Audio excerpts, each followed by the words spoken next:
ਅਸੀਂ ਉਹ ਜਿਹੜੇ ਧਰਨੇ ਤੇ ਰਹਿੰਦੇ ਆ ਤੇ ਤੁਸੀਂ ਉਹ ਜੋ ਚਲਾਉਂਦੇ ਸਰਕਾਰ ਨੇ। ਅੱਜ ਸਰਦਾਰ ਸ਼ਹੀਦ ਆਜ਼ਮ ਭਗਤ ਸਿੰਘ ਜੀ ਦਾ ਜਨਮ ਦਿਹਾੜਾ,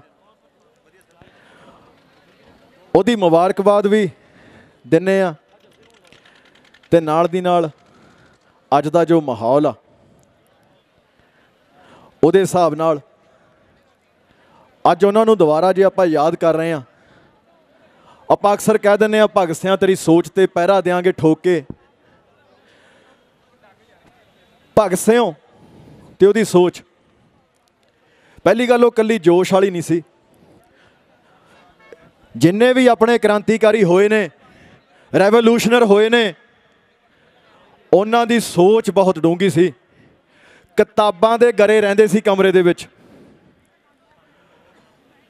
ਉਹਨਾਂ ਨੇ ਆਪਣੇ ਸਮੇਂ ਦੇ ਨਾਲ ਸਮਕਾਲੀ, ਉਹ ਚਾਹੇ ਕਿਸੇ ਵੀ ਦੇਸ਼ ਦੇ ਵਿੱਚ ਹੋਵੇ, ਅਕਸਰ ਆਪਾਂ ਦੇਖਦੇ ਹਾਂ ਇੱਕ ਟੀ ਸ਼ਰਟਾਂ ਦੇ ਉੱਤੇ ਇੱਕ ਟੋਪੀ ਵਾਲੇ ਭਾਈ ਦੀ ਫੋਟੋ ਪਾਈ ਹੁੰਦੀ ਆ, ਉਹਨੂੰ ਛੇ ਗੁਆਰਾ ਕਹਿੰਦੇ ਨੇ।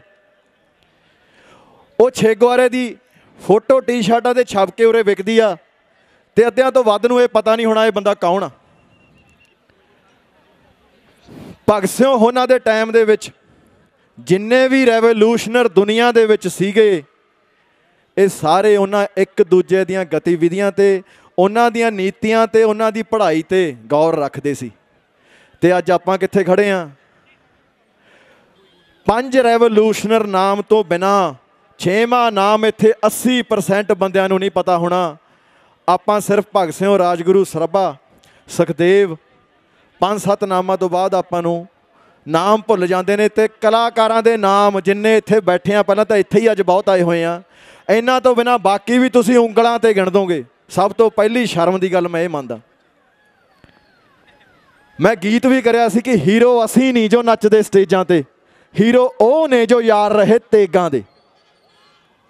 ਸਭ ਤੋਂ ਪਹਿਲਾਂ ਤੁਹਾਡੇ ਅਸਲ ਹੀਰੋ ਕੌਣ ਨੇ ਉਹ ਲੱਭੋ। ਐਜੂਕੇਸ਼ਨ ਬਹੁਤ ਜ਼ਿਆਦਾ ਮਸਟ ਆ ਵੀਰੇ। ਆਪਾਂ ਨੂੰ ਘਰ ਦੇ ਪੈਸੇ ਦੇ ਕੇ ਭੇਜਦੇ ਨੇ ਸਕੂਲ ਨੂੰ, ਆਪਾਂ ਸਕੂਲ ਤੋਂ ਹੀ ਪਹਿਲਾਂ ਬੰਕ ਮਾਰ ਦਿੰਦੇ ਹਾਂ, ਆਪਾਂ ਉੱਥੇ ਹੀ ਚੋਰ ਬਣ ਗਏ। ਆਪਾਂ ਆਪਣੇ ਮਾਂ ਪਿਓ ਨਾਲ ਇਨਸਾਫ ਨਹੀਂ ਕਰਦੇ। ਮੈਂ ਵੀ ਵਿੱਚੇ ਹਾਂ। ਮੇਰੇ ਬਾਪੂ ਦਾ ਬੜਾ ਚਾਅ ਸੀ ਕਿ ਮੈਂ ਕੋਈ ਅਫਸਰ ਬਣਾ, ਬੈਚਲਰ ਵੀ ਕਰ ਲਈ, ਮਾਸਟਰ ਵੀ ਕਰਨ ਲੱਗਿਆ ਯੂਨੀਵਰਸਿਟੀ ਪੰਜਾਬੀ। ਉੱਥੇ ਉਦੋਂ PCS ਦੀ ਕੋਚਿੰਗ ਸਟਾਰਟ ਕਰਨੀ ਸੀ। ਮੇਰੇ ਬਾਪੂ ਨੇ ਮੈਨੂੰ ਪਹਿਲਾਂ ਬਿਠਾ ਕੇ ਇੱਕ ਗੱਲ ਕਹੀ, ਕਹਿੰਦਾ ਪੁੱਤ ਫੋਨ ਬੰਦ ਕਰ ਦੇ। ਕਾਲਜ ਟਾਈਮ ਬੜਾ ਰੈਲੀਆਂ 'ਤੇ ਗਏ ਹਾਂ, ਰੈਲੀਆਂ 'ਤੇ ਵੀ ਗਏ ਹਾਂ, ਮੈਂ ਪ੍ਰਧਾਨ ਰਿਹਾ। ਉਹ ਤੋਂ ਬਾਅਦ ਉਹਨੇ ਦੇਖਿਆ ਵੀ ਇਹਨੇ ਗਲਤ ਟਰੈਕ 'ਤੇ ਆ, ਇਹਨੇ ਪੜ੍ਹਨਾ ਨਹੀਂ। ਮੈਨੂੰ ਕਹਿੰਦਾ ਫੋਨ ਬੰਦ ਕਰਕੇ ਰੱਖ ਦੇ ਤਾਂ ਕੁਛ ਬਣੇਗਾ। ਫੋਨ ਬੰਦ ਕਰਾਤਾ, ਨੰਬਰ ਚੇਂਜ ਕਰਾਤਾ। ਪਰ ਉਹ ਤੋਂ ਬਾਅਦ ਮੇਰਾ ਬਾਹਰਲਾ ਵੀਜ਼ਾ ਅਪਲਾਈ ਕੀਤਾ ਸੀ, ਆ ਗਿਆ। ਨਹੀਂ ਸੀ ਭਾਗਾਂ 'ਚ। ਪਰ ਬਾਈ ਜੀ ਤੁਹਾਨੂੰ ਜਿੰਨੇ ਸਾਰੇ ਮੇਰੇ ਭਰਾ ਖੜੇ ਹੋ ਛੋਟੇ, ਅੱਜ ਉਰੇ ਨੌਜਵਾਨ ਜ਼ਿਆਦੇ ਨੇ। ਆਪਾਂ ਜਿਹੜਾ ਕਿਸਾਨੀ ਮਸਲਾ ਸਾਰੇ ਜਾਣੇ ਇਹ ਤੋਂ ਜਾਣੂ ਆ, ਇਹ ਤੋਂ ਹਟ ਕੇ ਤੁਹਾਨੂੰ ਨਾਲ ਇਹ ਗੱਲਾਂ ਵੀਰੇ ਕਹਿਣ ਲੱਗਿਆਂ। ਕਿਰਪਾ ਕਰਕੇ ਜਿਹੜੀ ਕਲਾਸ 'ਚ ਪੜ੍ਹਦੇ ਹੋ ਪਹਿਲਾਂ ਉਹ ਕਲਾਸ ਦੀ ਟੌਪ 5 ਬੰਦਿਆਂ 'ਚ ਆਉਣਾ ਸਿੱਖੋ, ਫਿਰ ਆਪਾਂ ਕਹਾਂਗੇ ਕਿ ਨੌਕਰੀ ਨਹੀਂ ਮਿਲਦੀ। ਸਾਡੇ ਨਵੇਂ ਭਰਾ ਕਿੰਨੇ ਪੁਲਿਸ 'ਚ ਭਰਤੀ ਹੋਏ, ਕਿੰਨੇ ਕਿਤੇ ਕਿਤੇ ਲੱਗੇ ਨੇ। 80s 90s ਦੇ ਬੈਚ ਦੇ ਵਿੱਚ ਜਿੰਨੇ ਪੰਜਾਬੀ ਸਾਡੇ ਅੱਜ ਦੇ ਟਾਈਮ ਸਾਡੇ ਬਾਪੂਆਂ ਦੀ ਉਮਰ ਦੇ ਨੇ, ਜਿੰਨੇ IAS PCS IPS ਉਹ ਬੈਚ ਦੇ ਵਿੱਚੋਂ ਨਿਕਲੇ ਹੋਏ ਨੇ, ਅੱਜ ਦੀ ਡੇਟ 'ਚ ਨਹੀਂ ਨਿਕਲ ਰਹੇ। ਕਿਉਂ? 12ਵੀਂ ਤੋਂ ਬਾਅਦ ਬਾਹਰ ਐਜੂਕੇਸ਼ਨ ਆਪਾਂ ਲੈਂਦੇ ਨਹੀਂ ਵੀਰੇ। ਸਭ ਤੋਂ ਪਹਿਲਾਂ ਅੱਜ ਕੱਲ੍ਹ ਸਾਰਿਆਂ ਦੀ ਫੋਨ 'ਤੇ ਸਕਰੀਨ ਟਾਈਮ ਆਉਂਦਾ, ਜਿਹੜਾ ਕਿ 5 ਤੋਂ 7 ਘੰਟੇ ਆਉਂਦਾ ਰੋਜ਼। ਤੁਸੀਂ ਫੋਨ ਦੇਖਦੇ ਹੋ, ਉਹਨੂੰ ਘਟਾਓ, ਕਿਤਾਬ ਵਧਾਓ, ਹਿਸਟਰੀ ਪੜ੍ਹੋ। ਤਾਂ ਜਿਹੜੀਆਂ ਆਹ ਚੀਜ਼ਾਂ ਲਈ ਆਪਾਂ ਇਕੱਠੇ ਹੁੰਦੇ ਹਾਂ ਵੀਰੇ, ਹੋਣ ਦੀ ਲੋੜ ਨਹੀਂ ਪੈਣੀ।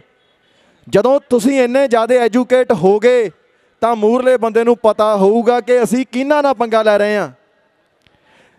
ਜਿਊਸ਼ ਜਿਹੜੀ ਇੱਕ ਕੌਮ ਆ ਇਜ਼ਰਾਈਲ ਦੇ ਵਿੱਚ, 0 ਹੋ ਗਈ ਸੀ। ਸਾਰਿਆਂ ਨੂੰ ਪਤਾ ਹਿਟਲਰ ਨੇ ਕਿੰਨੇ ਮਾਰੇ ਆ। ਉਹਨਾਂ ਨੇ ਏਕਾ ਕਰਕੇ ਵਰਲਡ ਦੀ ਪਾਵਰ ਦੇ ਵਿੱਚ ਅੱਜ ਦੀ ਡੇਟ 'ਚ ਬਹੁਤ ਬੜਾ ਯੋਗਦਾਨ ਦਿੱਤਾ ਹੋਇਆ। ਆਪਾਂ ਵੀ ਦੇ ਰਹੇ ਹਾਂ, ਸਾਰੇ ਦੇਸ਼ਾਂ 'ਚ ਦੇ ਰਹੇ ਹਾਂ। ਪਰ ਇਸ ਆਪਣੇ ਦੇਸ਼ ਦੇ ਵਿੱਚ ਵੀ ਦਈਏ। ਜਿਹੜਾ ਇਹ ਬਿੱਲ ਆ, ਜਿਹੜਾ ਕਨਕਰੰਟ ਲਿਸਟ ਦੇ ਵਿੱਚ 33(b) ਦੇ ਵਿੱਚ ਇਹਨਾਂ ਨੇ ਟ੍ਰੇਡ ਐਂਡ ਕਮਰਸ ਦੇ ਵਿੱਚ ਪਾਸ ਕੀਤਾ, ਇਹਦੇ ਅਨੁਸਾਰ ਮੈਨੂੰ ਥੱਲੇ ਵੀ ਹੁਣ ਪੁੱਛਦੇ ਸੀ, ਆਪਾਂ ਸਾਰਿਆਂ ਨੂੰ ਪਤਾ ਜਿੰਨੇ ਮੇਰੇ ਤੋਂ ਕਲਾਕਾਰ ਇੱਥੇ ਆਏ ਨੇ, ਕਲਾਕਾਰ ਨਹੀਂ ਕਹਿਣਾ ਮੈਂ, ਜਿੰਨੇ ਜ਼ਿਮੀਂਦਾਰ ਇੱਥੇ ਆਏ ਨੇ ਸਾਰਿਆਂ ਨੇ ਸਾਰੀਆਂ ਗੱਲਾਂ ਬੋਲੀਆਂ ਨੇ।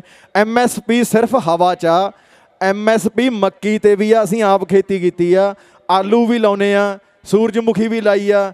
ਜੀਰੀ ਇੱਕ ਇਹੋ ਜਿਹੀ ਚੀਜ਼ ਹੁੰਦੀ ਸੀ, ਝੋਨਾ, ਜਿਹਦੇ ਸਿਰ 'ਤੇ ਜੱਟ ਨੇ ਠੇਕਾ ਦੇਣਾ ਹੁੰਦਾ ਸੀ, ਜਿਹੜਾ ਠੇਕਾ ਦਿੰਦੇ ਆ ਵੀ 50,000 ਰੁਪਏ ਦੀ ਜੀਰੀ ਹੋਊ, 45,000 50,000 ਸਾਡੇ ਏਰੀਆ 'ਚ ਠੇਕਾ ਵੀ ਉਹਦਾ ਦਊਂਗਾ ਠੇਕਾ। ਆਲੂਆਂ 'ਚੋਂ ਜੋ ਬਚਿਆ ਉਹ ਜੀਰੀ ਦਾ ਖਰਚਾ, ਆਲੂਆਂ ਦਾ ਖਰਚਾ ਕੱਢ ਕੇ ਸੂਰਜਮੁਖੀ ਦੀ ਕਮਾਈ ਮੇਰੀ ਜੇਬ 'ਚ ਪਊਗੀ। ਜਦੋਂ ਜੀਰੀ ਦੀ ਸ਼ੋਰਟ ਹੀ ਨਹੀਂ ਰਹੀ, ਠੇਕੇ ਗਿਰਨਗੇ, ਜ਼ਮੀਨਾਂ ਦੇ ਰੇਟ ਗਿਰਨਗੇ। MSP ਹਵਾ 'ਚ ਆ, MSP ਸ਼ੋਰ ਸ਼ਾਰਟ ਨਹੀਂ ਹੈ। ਆਪਾਂ ਕੋਈ ਵੀ ਚੀਜ਼ ਖਰੀਦਦੇ ਹਾਂ ਤਾਂ ਲਿਖਿਆ ਹੁੰਦਾ ਮੈਕਸੀਮਮ ਰਿਟੇਲ ਪ੍ਰਾਈਸ। ਦੁਕਾਨਦਾਰ ਉਹ ਤਾਂ ਕਦੇ ਆਪਾਂ ਨੂੰ ਰਹਿਤ ਵੀ ਨਹੀਂ ਦਿੰਦਾ, ਪੂਰੇ ਰੇਟ 'ਤੇ ਵੇਚਦਾ, ਟੈਕਸ ਵੀ ਗਾਹਾਂ ਭਰਦਾ ਕਿ ਨਹੀਂ ਆਪਾਂ ਨੂੰ ਨਹੀਂ ਪਤਾ, ਕਿਉਂਕਿ ਆਪਾਂ ਬਿੱਲ ਨਹੀਂ ਲੈਂਦੇ। ਤੇ ਸਾਡੀ ਮਿਨੀਮਮ ਰੇਟ ਵਾਲੀ ਚੀਜ਼ ਵੀ ਸ਼ੋਰ ਨਹੀਂ ਹੈ। 1850 MSP ਵਾਲੀ ਮੱਕੀ ਕਦੇ 900 ਨੂੰ ਜਾਂਦੀ ਹੈ, ਕਦੇ 1000 ਨੂੰ ਜਾਂਦੀ ਆ। 4500 ਦੇ ਨੇੜੇ ਤੇੜੇ MSP ਵਾਲੀ ਸੂਰਜਮੁਖੀ ਕਦੋਂ 4500 ਨੂੰ ਵਿਕੀ ਆ। ਇਹੋ ਜਿਹੀ MSP ਵਾਲਾ, ਇਹੋ ਜਿਹੀਆਂ ਮਿੱਠੀਆਂ ਗੋਲੀਆਂ ਨਹੀਂ ਚਾਹੀਦੀਆਂ। ਮਹਾਰਾਜ ਰਾਜ਼ੀ ਰੱਖਣ, ਸਾਰੇ ਜਾਣੇ ਸਿਆਣਪਤਾ ਨਾਲ ਇਹ ਜਿਹੜਾ ਮੋਰਚਾ ਹੈਗਾ ਇਹਨੂੰ ਅੱਗੇ ਲੈ ਕੇ ਜਾਈਏ, ਹੁੱਲੜਬਾਜ਼ੀ ਨਾ ਕਰੀਏ, ਕਿਉਂਕਿ ਧਰਨਿਆਂ ਦੇ ਮੋਰਚਿਆਂ ਦੇ ਪੜਾਅ ਹੁੰਦੇ ਨੇ। ਜਾਗਰੂਕਤਾ ਵਾਲਾ ਪੜਾਅ ਮੈਨੂੰ ਲੱਗਦਾ ਵੀ ਤਕਰੀਬਨ ਨੇੜੇ ਆ। ਇਹ ਤੋਂ ਅਗਲਾ ਪੜਾਅ ਜਿਹੜਾ ਉਹ ਵੀ ਚੰਗੇ ਤਰੀਕੇ ਨਾਲ ਯੋਗ ਅਗਵਾਈਆਂ ਦੇ ਵਿੱਚ ਪੂਰਾ ਹੋਵੇ। ਇੱਧਰ ਸਾਡਾ ਵੱਡਾ ਬਾਈ, ਛੋਟਾ ਬਾਈ ਰਣਜੀਤ ਬਾਵਾ, ਵੱਡਾ ਨਹੀਂ ਕਹਾਉਂਦਾ, ਵੱਡਾ ਹੀ ਆ ਕਿਉਂਕਿ ਇਹਨੇ ਕੰਮ ਵੱਡਾ ਕੀਤਾ। ਇਹਨੇ ਇੱਥੇ ਇਹ ਹੰਬਲਾ ਮਾਰਿਆ। ਪਹਿਲੀ ਗੱਲ, ਇਹ ਜਿਹੜੇ ਇਕੱਠ ਨੇ ਇਹ ਕੋਈ ਸਿਆਸੀ ਇਕੱਠ ਨਹੀਂ ਹੈਗੇ, ਇਹ ਇਕੱਠ ਕੋਈ ਸ਼ਕਤੀ ਪ੍ਰਦਰਸ਼ਨ ਨਹੀਂ ਹੈਗੇ, ਨਾ ਇਹਨਾਂ ਨੂੰ ਇੱਧਰ ਨੂੰ ਲੈ ਕੇ ਜਾਇਓ, ਨਾ ਜਿੱਥੇ ਜਿੱਥੇ ਵੀ ਇਹ ਇਕੱਠ ਹੁੰਦਾ ਇਹ ਇੱਕ ਰੋਸ ਦੇ ਇਕੱਠ ਨੇ ਬਾਈ ਜੀ। ਇਹਦੇ ਵਿੱਚੋਂ ਆਪਾਂ ਇਹਦੇ ਰਾਜਨੀਤਿਕ ਜਾਂ ਸਿਆਸੀ ਫਾਇਦੇ ਨਹੀਂ ਚੱਕਣੇ। ਇੱਥੇ ਸਾਰੇ ਜਾਣੇ ਸਿਰਫ ਆਪਾਂ ਆਪਣੇ ਰੋਸ ਵਜੋਂ ਇਕੱਠੇ ਹੋਏ ਹਾਂ। ਸਾਰੇ ਜਾਣੇ ਕਹਿੰਦੇ ਮੈਨੂੰ ਹੁਣ ਇੰਟਰਵਿਊ 'ਚ ਵੀ ਕਹਿੰਦੇ ਵੀ ਕਲਾਕਾਰ ਕੀ ਕਰਨਗੇ। ਮੈਂ ਕਿਹਾ ਵੀ ਕਲਾਕਾਰ ਨਾ ਕਹੋ ਯਾਰ, ਤੁਸੀਂ ਕਲਾਕਾਰ ਕਹਿ ਕੇ ਤਾਂ ਸਾਨੂੰ ਅੱਡ ਕਰਦੇ ਹੋ। ਸਾਰੇ ਜ਼ਿਮੀਂਦਾਰ ਆਏ ਬੈਠੇ ਆ, ਜੇ ਅਸੀਂ ਗਾਉਂਦੇ ਹਾਂ ਤਾਂ ਤੁਸੀਂ ਇੱਕ ਜਮਾਤ ਅੱਡ ਨਾ ਕਰੋ। ਜੇ ਜਮਾਤ ਅੱਡ ਹੁੰਦੀ ਤਾਂ ਅੱਜ ਇੱਥੇ ਇਕੱਠੇ ਨਾ ਹੁੰਦੇ। ਇਹ ਜਮਾਤ ਸਾਰੀ ਇੱਕ ਆ, ਚਾਹੇ ਕੋਈ ਦੁਕਾਨ ਵਾਲਾ ਵੀ ਆ। ਜਿਹੜੇ ਸਾਲ ਜੱਟ ਦੀ ਫਸਲ ਵਧੀਆ ਨਹੀਂ ਹੋਈ ਤਾਂ ਪਰਚੂਨ ਵਾਲੇ ਦੀ ਦੀਵਾਲੀ ਵਧੀਆ ਨਹੀਂ ਲੱਗੀ। ਬਾਈ ਜੀ ਇਹ ਗੱਲ ਕੰਨ 'ਚ ਪਾ ਲਓ, ਇਹ ਇਕੱਲਾ ਕਿਸਾਨਾਂ ਦਾ ਰੌਲਾ ਨਹੀਂ, ਇਹ ਸਾਰਿਆਂ ਦਾ ਰੌਲਾ।